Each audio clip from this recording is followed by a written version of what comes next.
come back to have a look at the ecclesial growth that resulted from the work of Jehoshaphat, the son of Asa, king of Judah. This is the area that we're going to be considering in this particular study. We're going to have a look at Jehoshaphat, who's down here, the king of Judah, and of course his contemporary kings in the north are the family of Omri, and particularly, of course, Ahab, who's going to cause a lot of problems for Jehoshaphat as time goes on. And so we come to look at the early life of this man, his objectives, what he sets about to do to encourage development and growth in Judah. Now we put this chart of the details of Jehoshaphat up before you, and we call him the Enigmatic Educator. And the reason for that's pretty obvious, isn't it? He was, above all things, he was an educator of his people. But he was also an enigma. An enigma because he made an alliance with the house of Ahab and then with Ahab's sons, two of them, three alliances basically, which all were disastrous. And he didn't learn from those experiences right to the end of his life. So he's an enigma in many ways. Now, to be quite frank, that's pretty normal, isn't it, for human nature? We can stand for good things, we can do a lot of good things, and then all of a sudden you think, well, where does that come from? So it happens to all of us from time to time. We can learn some very important lessons from this man. His name means Yahweh is judge, from the root word meaning to judge or to vindicate, and that's what he does. He vindicates the righteousness of God.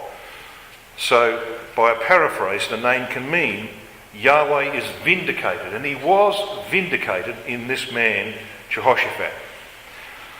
He came to the throne at age 35, which means he was probably somewhere around 10 years of age when he saw the reformation of his father Asa, which was so successful. And that's what impressed him as a young boy. You know, it's important, isn't it, the things that we get our children to be impressed with. So you take them to Bible schools and all that sort of thing, and they're impressed with the fact that the truth is a wonderful, positive thing, because they're going to get enough negatives, aren't they? In normal life, they're going to get enough negatives. But if you can get that into them, they realise that there's something really important about this. That's what happened to Jehoshaphat. And he set his course from an early age. He reigned for 25 years. His mother's name was Azubah, which means desertion, daughter of Shilhi, meaning armed. Not that that, of course, tells us very much, but we do know this, that mothers play a very important part in the lives of kings, as they do in the lives of every one of us. Do you know that there's one king of Judah whose mother's name's not mentioned? I'll give you one guess. You know who it is? One king of Judah whose mother's name's not mentioned. Nobody? Ahaz. This is that King Ahaz. No mention of his mother. So we see that these names are here for a reason. She probably had a very important part to play in the development of Jehoshaphat as a boy and as a teenager. Now we had a look at this chart. We saw that Judah reached these great heights here in the times of Asa. Well, they were to be followed by a similar period of reformation. And we're going to have a look at that record. I want you to come to 2 Chronicles chapter 17. It's the record of the accession of King Jehoshaphat. So in the record of 2 Chronicles 17, we read in verse 1. And Jehoshaphat his son, Asa's son, reigned in his stead. I want you to notice the very first thing that it says about him. And he strengthened himself against Israel. You have to ask, why? Why does he do this? Strengthened himself against Israel. Well, because of what was happening in the north. What was happening in the north is that Omri had established a very strong dynasty. His son Ahab came to power in his stead. He married Jezebel. He brought idolatry, Baal worship into Israel and corrupted the nation even more than Jeroboam had corrupted it. This is what was going on in the north. So what are you going to do about that? Make sure that you strengthen yourself against those influences. You don't want them coming in to your ecclesia. You've got to strengthen yourself.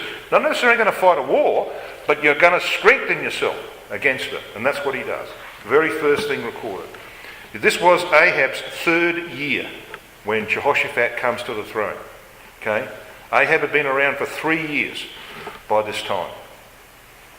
It says he placed forces in all the fenced cities of Judah, verse 2, and set garrisons in the land of Judah, and in the cities of Ephraim, which Asa his father had taken in his conflict with Baasha. And Yahweh was with Jehoshaphat. This is a fulfilment of 2 Chronicles 15, verse 2. If ye be with him, he will be with you. Okay, it's a proof of that. Yahweh was with Jehoshaphat because he walked in the first ways of his father David, it says. Now that can be unravelled a little bit, because in actual fact it should read this way. Because he walked in the first ways of his father, meaning Asa, and of David. So he looked to the early example of his father, and beyond that to the example of David. They were his models upon which he would model his own approach to the education and reformation of his people. And it says at the end of verse 3, and he sought not unto Balaam. Well, who said that he would? So when you read the scripture, you've got to read it carefully. You've got to ask yourself, well, why is that there? What's that mean? Well, it means that in the north they were seeking after Balaam. This is why in verse 1 he strengthened himself against Israel, because that's what they were doing.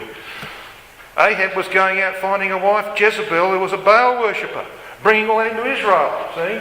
So it's telling us that he had a deliberate policy of separation from what was happening in the north. He was not going to allow that to corrupt his people, his ecclesia. It says in verse 4, but he sought to the God of his father, that is, Asa, and walked in his commandments, and not after the doings of Israel. So in my Bible, there are certain things highlighted. Against Israel, verse 1. End of verse 3, sought not unto Balaam. And at the end of verse 4, and not after the doings of Israel. They're all telling us the same thing, are they not?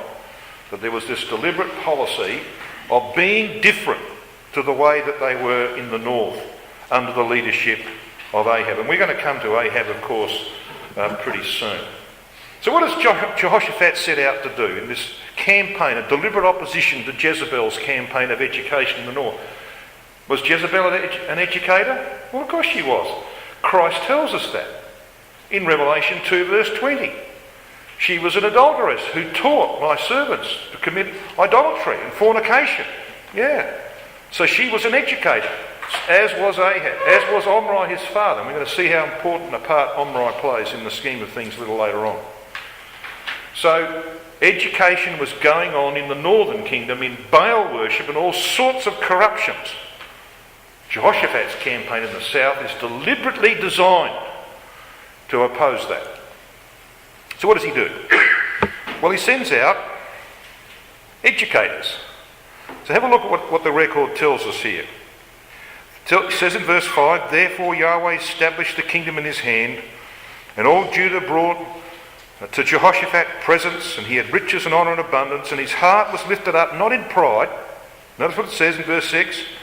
His heart was lifted up in the ways of Yahweh, which is where it should be.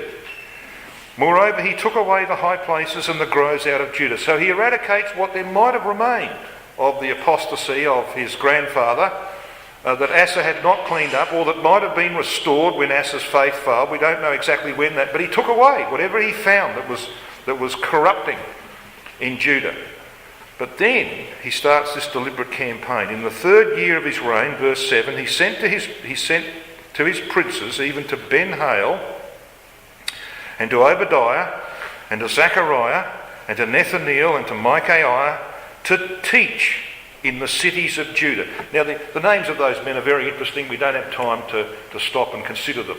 So there are 5 princes. 5's the number of grace. Okay? 9 Levites, 9 is the number of finality and judgment. Okay? And 2 priests.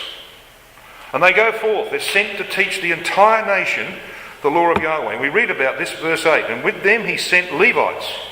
And their names are listed.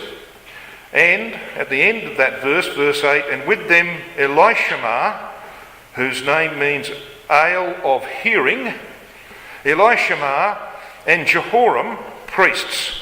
Jehoram means Yahweh raised. So here go these priests, and what do they do? Verse 9, they taught in Judah. And that word taught is lamad.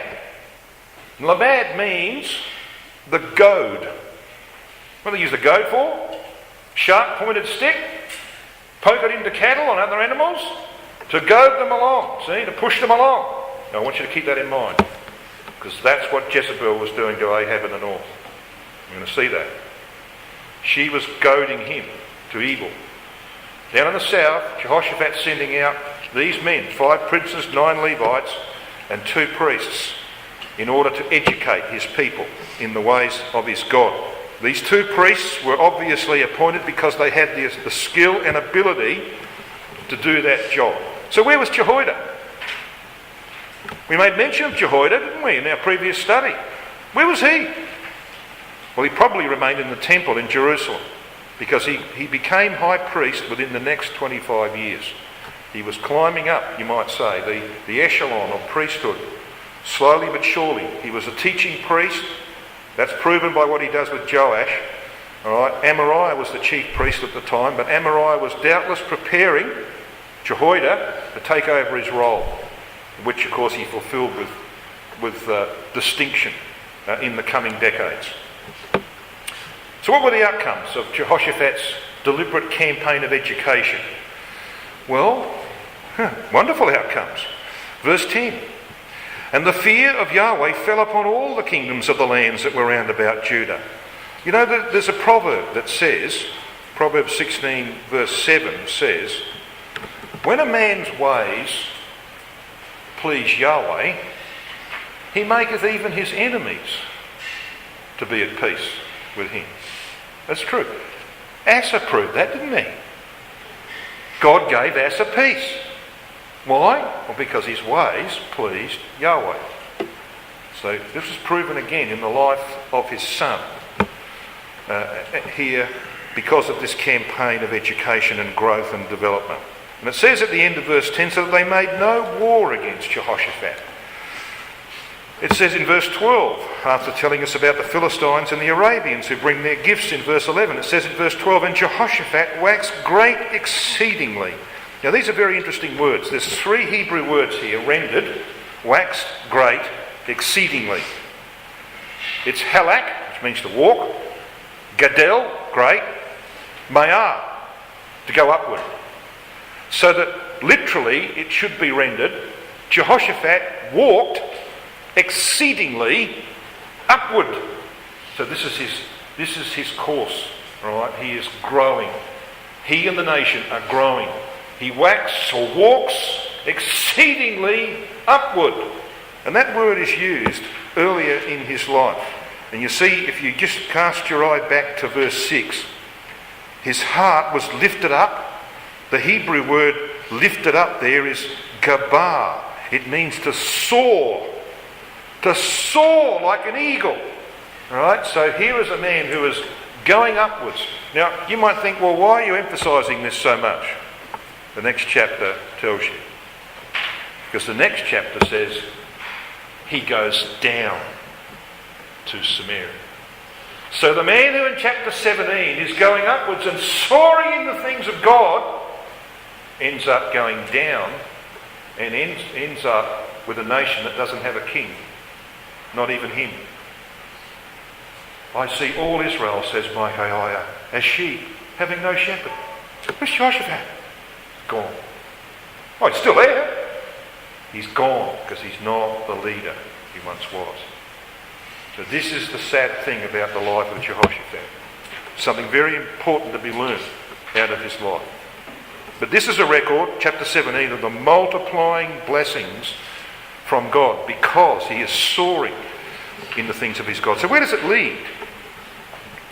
Well, the record beyond that, verse 13 says he had much business. Doesn't mean commercial business. It actually means, the word means deputyship. He had much deputyship. In other words, he had men promoting the nation's interests, economic interests, spiritual interests, and much business in Jerusalem. And then the army of Jehoshaphat is spelled out for us. Anyone know what the size of his father's army was?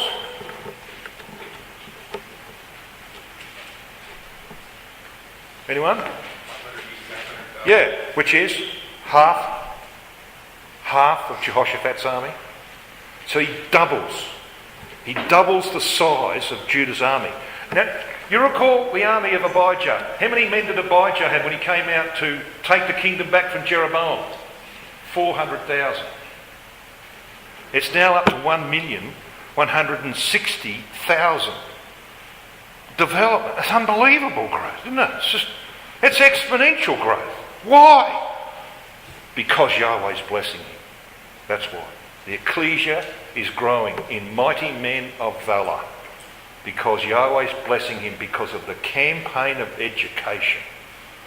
But the wheels are going to fall off. That's the sad part about it. They're going to fall off. So here he has his army. Rehoboam has 180,000 men. Abijah had 400,000 men who could fight the war. Asa had 580,000 men. Ahab in the north, when faced with the Syrians at Aphek, had an army that was described like 2 little flocks of kids. Right? Piddling little army. Because of what was happening in the north. They were being drained of their strength because of Jezebel's campaigns of education. The destruction of Yahweh's prophets. So what message do we get out of that? It's obvious, isn't it? You don't have to state it. It's telling us something. You want the ecclesia to grow? You want the brotherhood to grow? You educate people in the things of the Word of God. You promote the things of the truth. You get people's minds where they should be. And you grow and develop. And God blesses it. That's what happens here in the time of Jehoshaphat. And I've had that experience in life, and doubtless you have too, brothers. Because I went to an ecclesia that had 20 members and they were dwindling away. And joined with a few brethren, and we got our heads down and we said, what are we going to do about this? And we started some study classes and we got into Elpis Israel and we did the things we knew worked. Guess what? Ecclesia became 115 members, spawned 2 other ecclesias. One of those now I belong to, it's got 85 members, and it's continuing. We've got a Sunday school of 70. How does that come about? Our work? No. It's the blessing of God on those who promote his word amongst his people. That's what it is. And so there's a very, very simple but important lesson in what we're seeing here in 2 Chronicles chapter 17. This is about ecclesial growth. And we read this in the second last verse of the chapter, verse 18. And next to him was Jehoshaphat, and with him 180,000, ready, prepared for the war. What war? What war? Well, inevitably there was going to be conflict with the north and their Baal worshipping leader, inevitably. But it didn't happen though. The war was never fought. Verses 1 and 2 suggest the answer of the next chapter, 2 Chronicles 18. Suggest the answer. Jehoshaphat had remembered the attack, verses 1 and 2 of chapter 17. Jehoshaphat remembered the attack by Baasha, king of Israel, that brought disaster to Asa. He remembered that. He had prepared Judah against the policies of Israel in the north, but they never got to fight the conflict. They never got to fight the war because but chapter 18, verses 1 and 2, he made a marriage alliance with the house of Ahab. So strong defences against military attack, especially against the infiltration of Baal worship, was essential. We saw that in verses 3 and 4 But what was happening in Israel at the same time was that there's another dedicated, determined, concerted campaign of education in corruption. And that's why he was preparing for a war. But it was never fought. I want to turn then to what happens in chapter 18 and what happened prior to chapter 18 in the development of events in Israel in the north. And there's a formula here that I think you probably all know. You might not necessarily know how important it is in the scheme of things. So I want you to take careful note of this passage, Micah 6 and verse 16. Now I don't need to take you to the context because the context is not going to add a lot to it. This is a statement made by God through Micah the prophet, and we're going to see the connection with another Micah or Micaiah. Two different men, two different eras, but we're going to see that there's a connection between them in our studies. But this statement is made. For the statutes of Omri are kept, and all the works of the house of Ahab. So we've just been talking about the works of the house of Jehoshaphat. We have seen the blessing that was going on in Judah because of his campaign of education. We have seen them preparing for the war. And the war was clearly going to be with the Baal worshippers of the north, who would attack them at some point. Well, it didn't happen. Now this word here, statutes, used in Micah 6 verse 16, means in the Hebrew an ordinance, an enactment, or something prescribed. Its first occurrence is way back in Genesis 26 and verse 5. And there's a principle involved in all of this. The principle is spelled out by the Apostle Paul in 1 Timothy chapter 1, verses 9 and 10. You see, when statutes are laid down, either for good or evil, they have a purpose. And Paul talks about the purpose of the law. In 1 Timothy 1 he says, the law is not made for a righteous man, but for the lawless and disobedient. Now, if there be any other thing that is contrary to sound doctrine. Now that's a very important passage because it shows the nexus between doctrine and practice. And it's a simple fact that if your doctrines are corrupt, your behaviour is ultimately going to be corrupt. We are what we think. Right? If your doctrines are corrupt, behaviour is going to follow that pattern. That's a divine principle. So here in Judah, we've got Jehoshaphat teaching good things, and God's blessing it, and the behaviour is complementary to that. In the north, you've got Ahab teaching corrupt things with his wife. Guess what? The behaviour is very corrupt. So doctrine and practice are joined together. And that's the point that's being made here. So when God says about the statutes of Omri, he's telling us how important Omri was in the scheme of things. Omri was the educator, like Jehoshaphat was an educator. Ahab was the implementer. That's why he talks about the works of the house of Ahab. So the statutes, the teachings, the doctrines of Omri are kept, and all the works, you see, doctrine produces behaviour. Ahab's the implementer. That's a very, as you'll see, very important statement made in the scriptures. I want to turn then to the Omri dynasty in the north. See what was happening in the north. The statutes of Omri ended up, unfortunately, coming into Judah. And we read that they came into Judah. Let's just have a look at 2 Chronicles 22. So just go along a few pages in 2 Chronicles to chapter 22. Now this is about Ahaziah, who it says in verse 2 was 42 years old. Now that is not correct. There may be a copyist error there. We don't know how this turns out, but in actual fact it should read 22 years old was Ahaziah when he began to reign. So that's 2 Chronicles 22 verse 2. It should read 22 years old when he began to reign. He reigned 1 year in Jerusalem. His mother's name also was Athaliah, the daughter of Omri. So whose daughter was she? She's the daughter of Ahab. And probably, most probably, the daughter of Jezebel. Because she's very much like her mother, okay, in her behaviour. So what does it say Omri? Omri's her grandfather.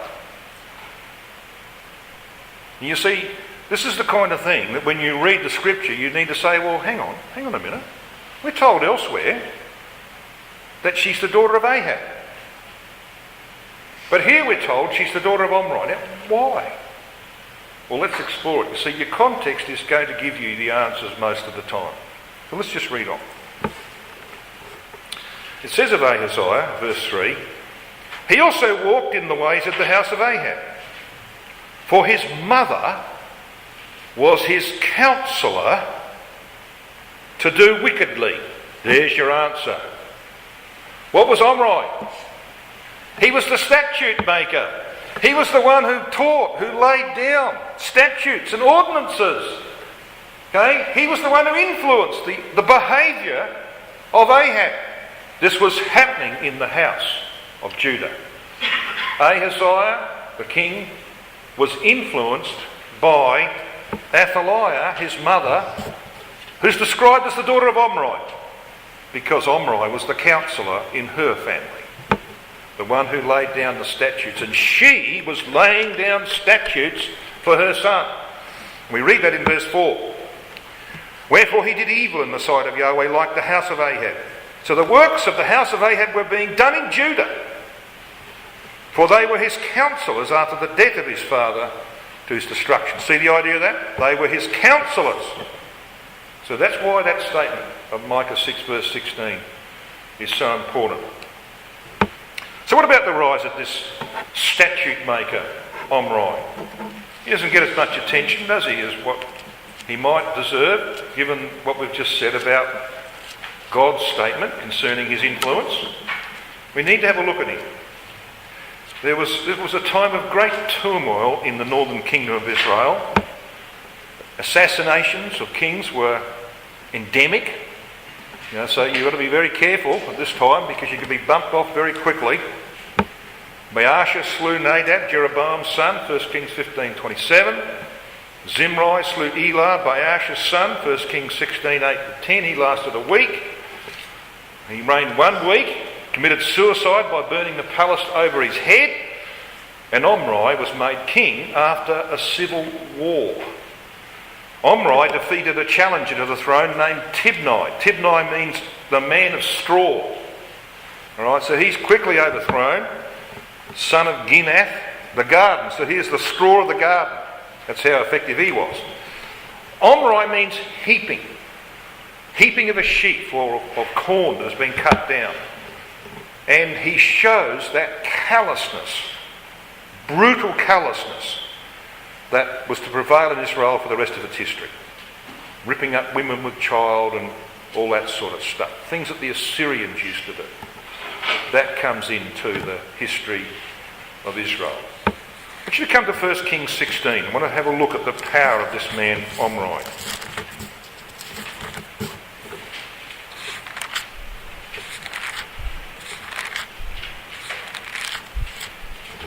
1 Kings 16 verse 23, we read about him.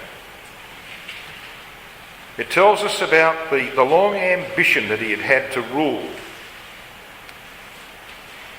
It says, in the 31st year of Asa king of Judah, began Omri to reign over Israel 12 years.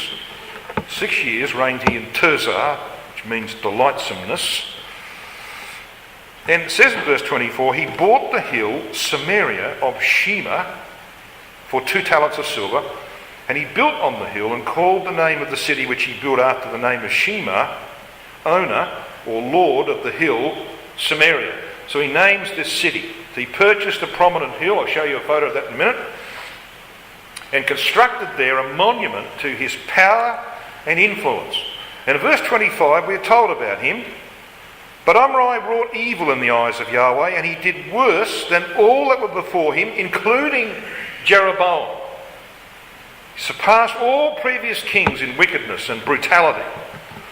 And he promoted Jeroboam's idolatry in verse 26. He walked it all the way of Jeroboam, the son of Nebat, in his sin wherewith he made Israel to sin, to provoke Yahweh, God of Israel, to anger with their vanities. And the word there does mean emptiness.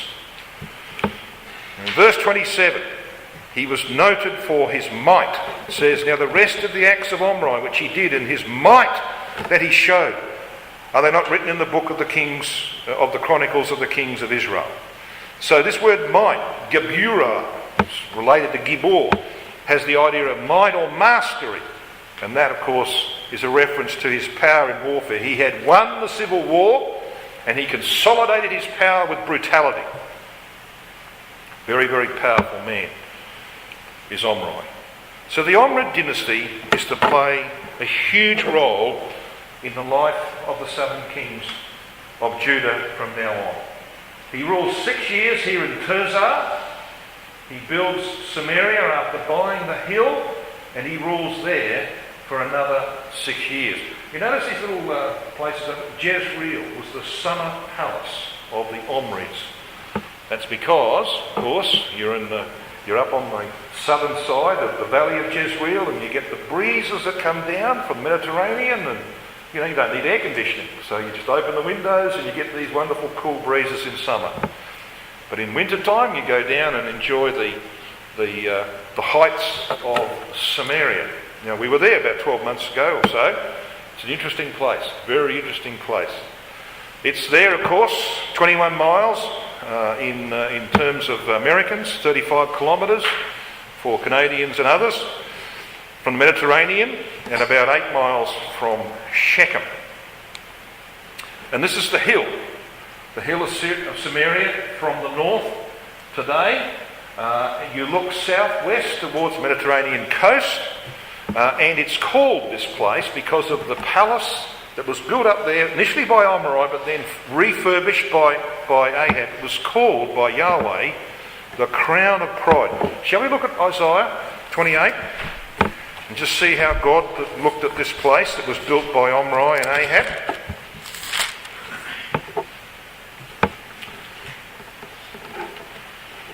So Isaiah 28 verses 1 to 4 describe this place. Woe to the crown of pride, to the drunkards of Ephraim, whose glorious beauty is a fading flower, which are on the head of the fat valleys of them that are overcome with wine. Now we're going to make something of this in due time, because when God destroys the dynasty of Omri through Jehu, there's an expectation amongst those who wanted to stand for the truth, men like Jehoshaphat, the son of Rechab, okay? There was an expectation that there would be a huge reformation and there would be a return to the truth in Israel in the north.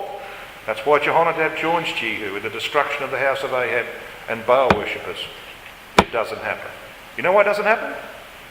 Because when Jehu comes to the palace of Ahab, he finds the biggest wine cellar that the world had known to the time. He finds an ivory-tipped palace with the wealth of the day, and he is overwhelmed by it. The reformation of Jehu fails because of wealth and wine. And so when God describes this place as the crown of pride, you saw that hill, you saw the hill. Well, the wall went around the top like a crown on a man's head, and inside that was all the jewels of the palace, the ivory-tipped palace of Ahab. It's like a crown of pride. But inside that place were the drunkards of Ephraim, whose lives were given over to the apostate wine, so to speak, that Jezebel taught through her prophets. Go read on, verse 2.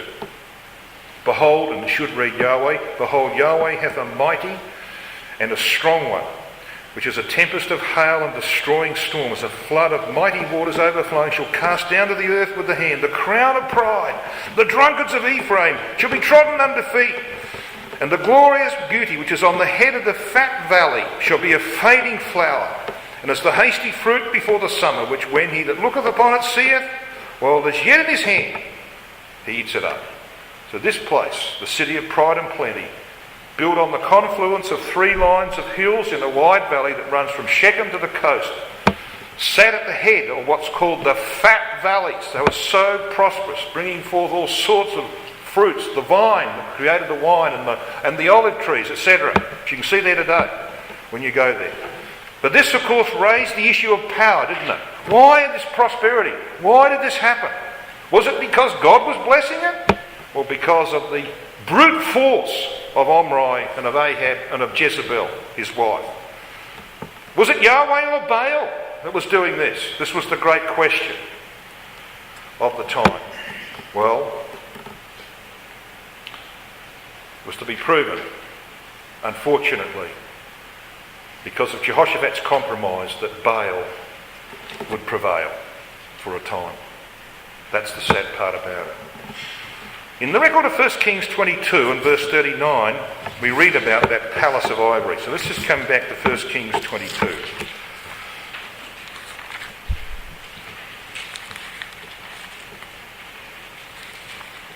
It says this in 1 Kings 22:39. Now the rest of the acts of Ahab and all that he did, and the ivory house which he made, and all the cities that he built, are they not written in the book of the Chronicles of the Kings of Israel? That's what is meant by the phrase in Micah 6 and verse 16, all the works of the house of Ahab. They were physical works, they were spiritual works, they were works that had an influence upon the prosperity of that time. It was not the blessing of God. It was this life of opulence and luxury and splendour, the ivory that was used to cover certain parts of the palace and his throne and so on.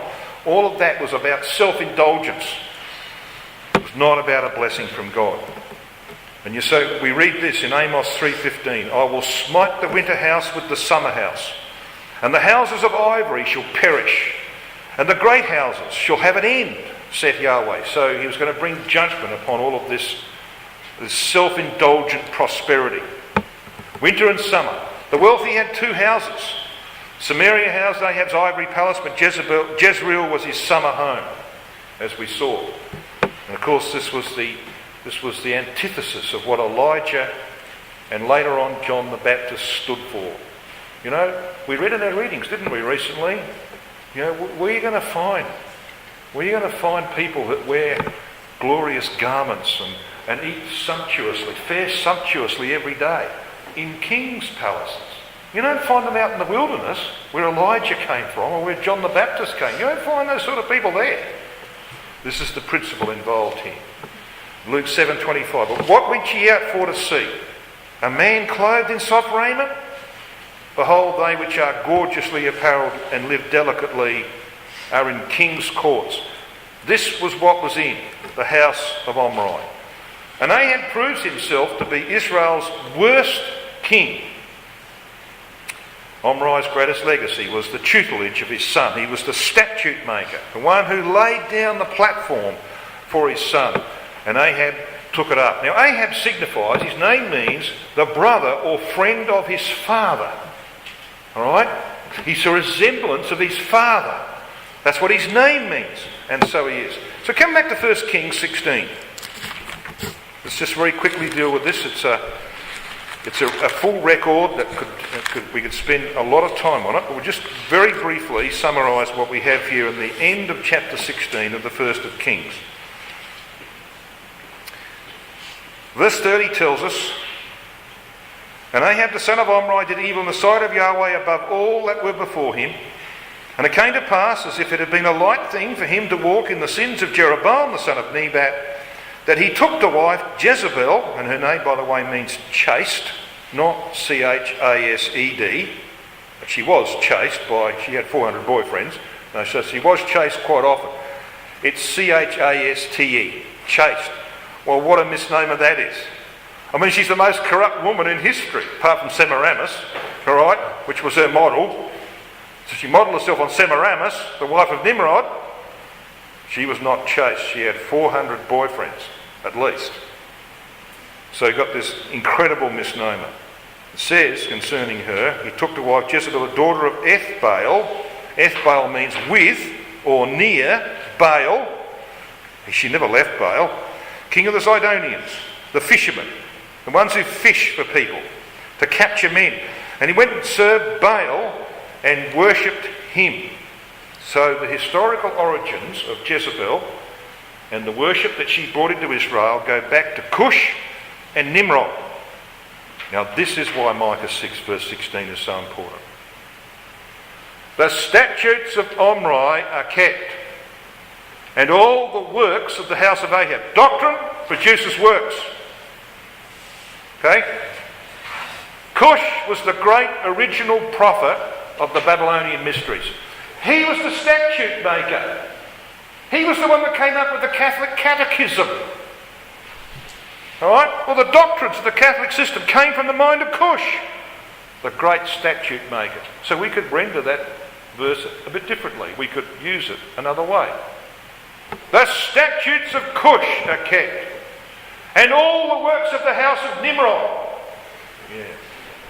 That's what came into Israel. And it's on its way into Judah in the times of Manasseh as well, as we're going to see. It's like Catholicism coming into the brotherhood of the latter days. Would that happen? There are places where Christadelphians share the local building that they helped to build with the Catholic Church. Yeah. So you see, it is coming into the brotherhood in various ways. So this is why it's so important to see what Jehoshaphat achieved, what he set out to achieve, and to see the disaster that occurs when he changes his policy. Jezebel and the brotherhood. We know she was in the brotherhood in the Thyatira epoch of Revelation chapter 2, remember?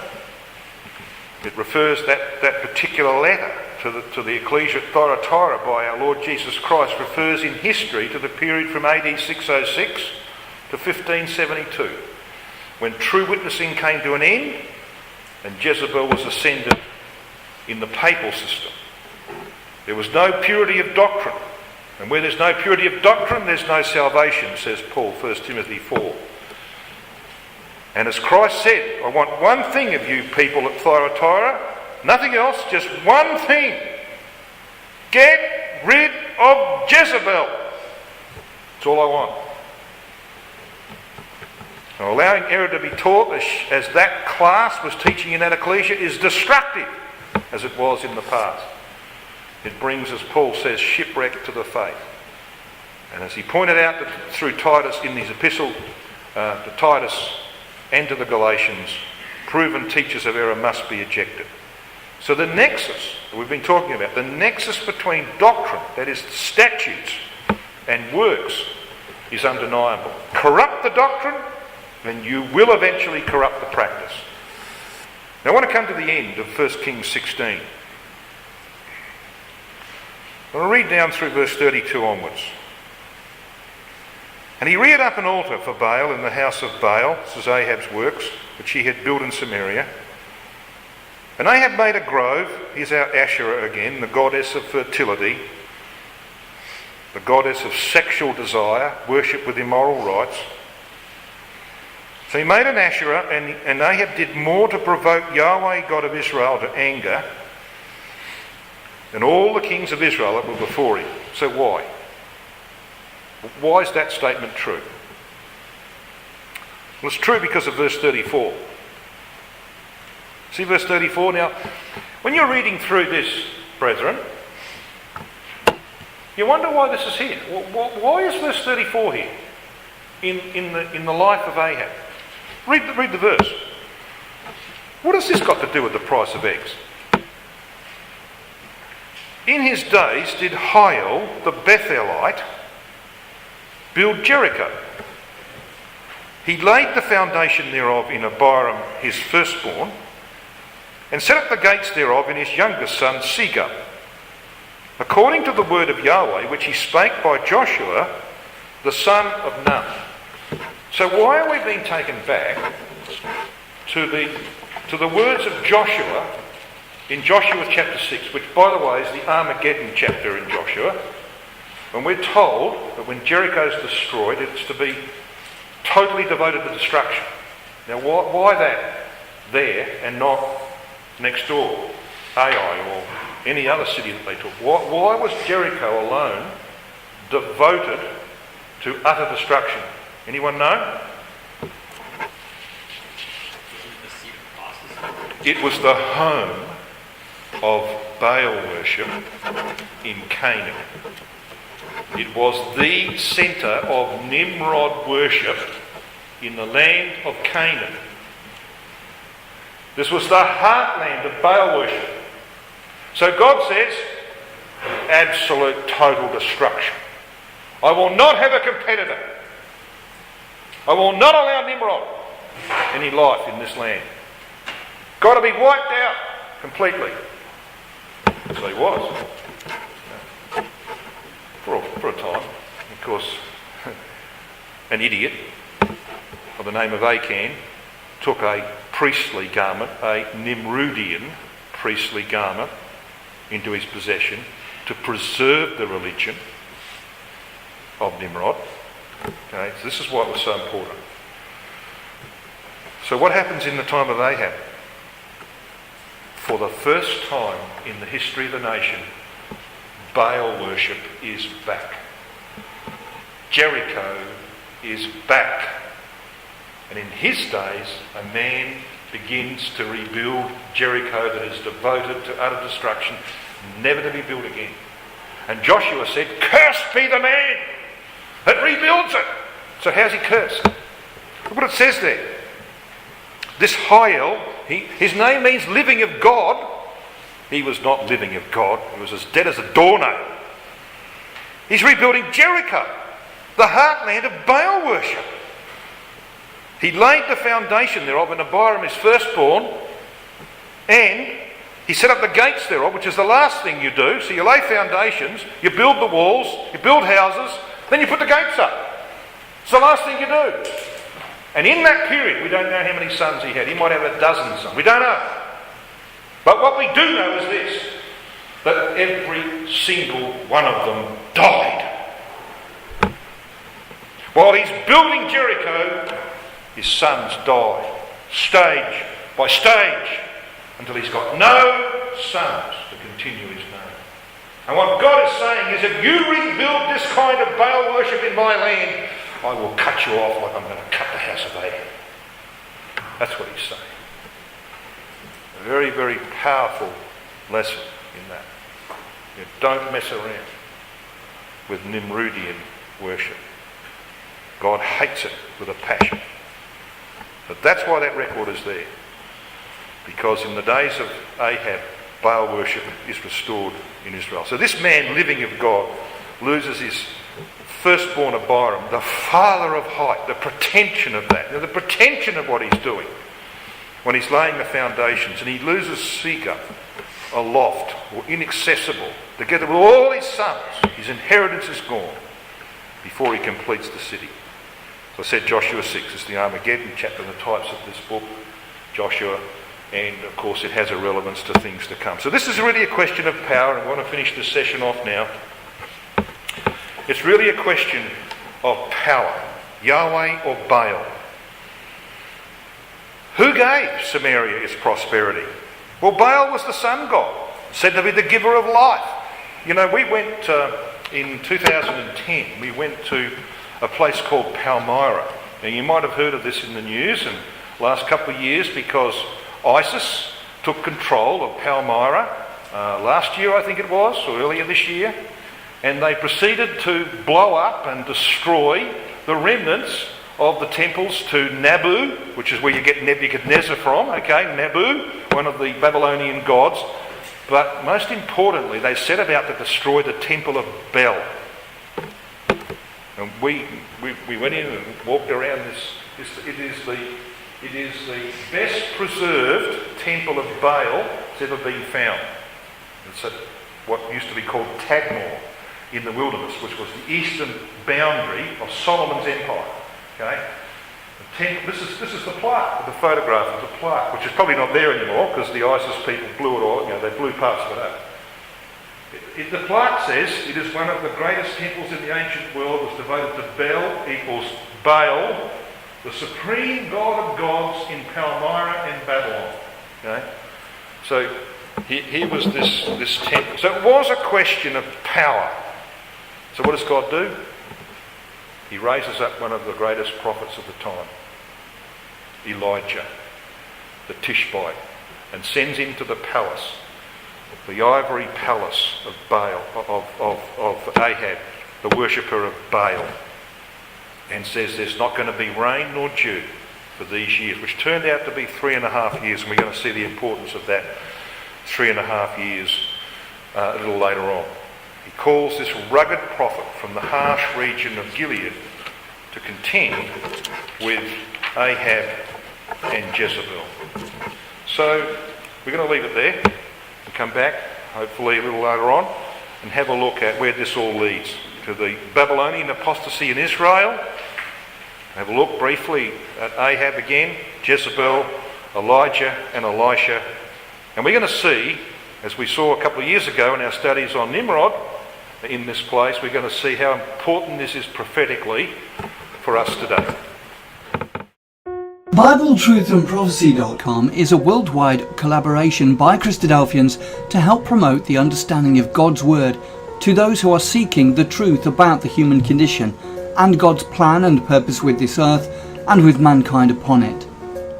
Bible Truth and Prophecy is part of a wider set of online resources provided by Christadelphianvideo.org for establishing just how far removed the true Christian teaching of the first century apostles is from that taught by mainstream Christendom today. BibleTruthAndProphecy.com is very much a standalone website, but benefits from our vast network of sites and resources and social media. Here are just a few of the things that BibleTruthAndProphecy.com offers. We have a good number of written articles supplied to us from brothers from all over the globe. These deal with first principle issues, creation versus evolution, the inspiration of the Bible, and so much more. We have a whole section of video study series. These are studies that have been posted onto our YouTube channel, but because of the difficulty of the search feature within YouTube, we have chosen to host on Bible Truth and Prophecy. So now every video you search for within the site, you can be guaranteed that it will be of a Christadelphian nature. We also have a preaching video section where any ecclesia is invited to download and use or embed these videos within their own ecclesial websites. We also have an exhortation service where we produce 2 or 3 exhortations per week, which we then circulate to brethren and sisters in isolation. We also have an ever-growing list of approved Christadelphian sites. We also have a page of live news feeds, so you can keep up to date with all the breaking news as it happens. We also have a section for the daily readings. Each day at around midnight we publish all 3 of the daily readings, and then later on in the day we publish thought for the days, often based on all 3 portions of the daily readings. Within each daily reading post there is also a link to enable you to have the Bible chapter read to you directly. We also feature Bible in the News videos which we have produced from the Bible in the News website. We also feature Brother Don Pierce's milestone snippets, which come out approximately 3 times a week. We also feature Andy Walton's weekly World Watch and other commentaries and analysis from other brethren on world news events. You can also subscribe to the blog and be notified of posts as they happen in real time, and also subscribe to the weekly newsletter which is provided by Christadelphianvideo.org. Every page and post on the site has the facility to be able to leave a comment or make an observation, so please take advantage of this and let us know what you think of the site.